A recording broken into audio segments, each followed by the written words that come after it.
2 ingredienti per l'oleolito di zucca. Come si fa? Per prima cosa taglieremo la zucca in pezzettini piccoli piccoli piccoli e utilizzeremo tutte le parti della zucca: la buccia, la polpa, i filamenti e sicuramente e soprattutto i semi. Ogni sua parte infatti è ricchissima di sostanze che possono essere estratte facilmente dal nostro olio e che fanno molto molto bene alla nostra pelle. La tagliamo a pezzetti sottili sottili senza tralasciare i semi. Possiamo anche tagliuzzarli utilizzando un robot da cucina. Poche frullate per evitare di surriscaldare la botanica.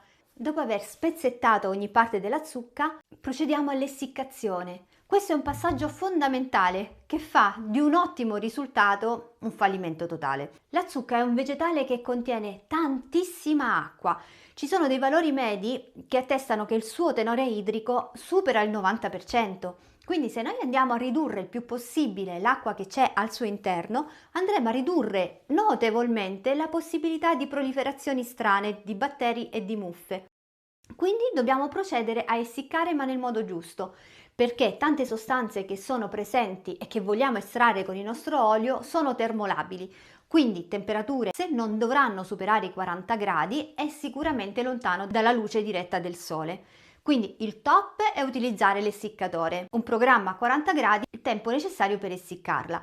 Oppure se non abbiamo l'essiccatore possiamo procedere tranquillamente utilizzando un vassoio coperto con un telo naturale su cui stendiamo in uno strato sottile tutti i pezzettini. In questo caso però dobbiamo ricordarci di rivoltare almeno una volta, ma se sono 2 ancora meglio, tutta la zucca, perché davvero la zucca è un attimo che faccia la muffa. Quando finalmente la nostra zucca sarà secchetta, possiamo procedere con la macerazione. Procedi con l'essiccazione, soprattutto se sei alle prime armi. Con l'esperienza riuscirai a gestire la botanica fresca così come sto facendo io in questo video. Metteremo tutti i pezzettini in un vasetto perfettamente pulito, daremo dei colpettini sul fondo e verseremo tanto olio quanto ne serve per coprire interamente la botanica. Io preferisco non sormontarla troppo. Chiudo il tappo e lo lascio macerare a temperatura ambiente, lontano dalla luce del sole, per almeno 60-70 giorni. Oppure posso procedere sempre utilizzando un elettrodomestico che mi permetta di controllare la temperatura.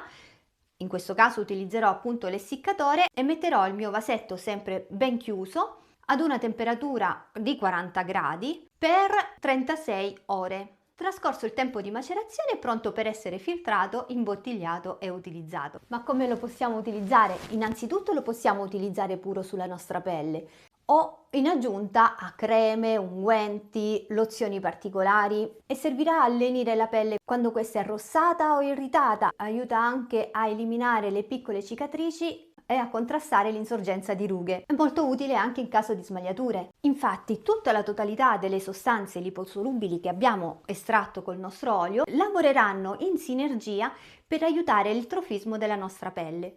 Ma cosa abbiamo estratto con il nostro olio? La buccia ci regalerà tantissima vitamina E, che non soltanto aiuterà a stabilizzare l'olio e a rallentarne l'ossidazione, ma svolgerà un'azione potentissima antiossidante anche sulla nostra pelle. La polpa invece è ricchissima di carotenoidi, come il beta-carotene che è un precursore della vitamina A, sostanze che svolgono un'azione elasticizzante e protettiva e anch'essi sono dei potentissimi antiossidanti. E i semi sono ricchissimi di acidi grassi, come gli omega 3 e gli omega 6, quindi acido linoleico e oleico, nonché hanno un'alta concentrazione di fitosteroli, che insieme svolgono un'attività lenitiva e sebo-regolatrice. E i filamenti anche loro ci daranno una buona quota di composti fenolici e flavonoidi liposolubili, che collaboreranno in sinergia con tutte le altre sostanze che abbiamo estratto con il nostro olio. Ma quale olio utilizziamo? Questo dipenderà tantissimo dalle tue esigenze. Da cosa ne dovrai fare? Vorrai usare questo oleolito puro o in creme per il viso? Allora ti consigliamo un olio di mandorla, di vinaccioli, un olio che si riesca ad assorbire molto facilmente dalla pelle. Se invece vogliamo utilizzare l'oleolito di zucca per dei massaggi contro le smagliature, dei massaggi quindi un pochino più lunghi, allora l'ideale è l'olio extravergine di oliva. Io per questo oleolito utilizzo l'olio di girasole perché per me è un ottimo compromesso. Fondamentale è, qualsiasi olio intenderai utilizzare, è sceglierlo ottenuto da spremitura a freddo.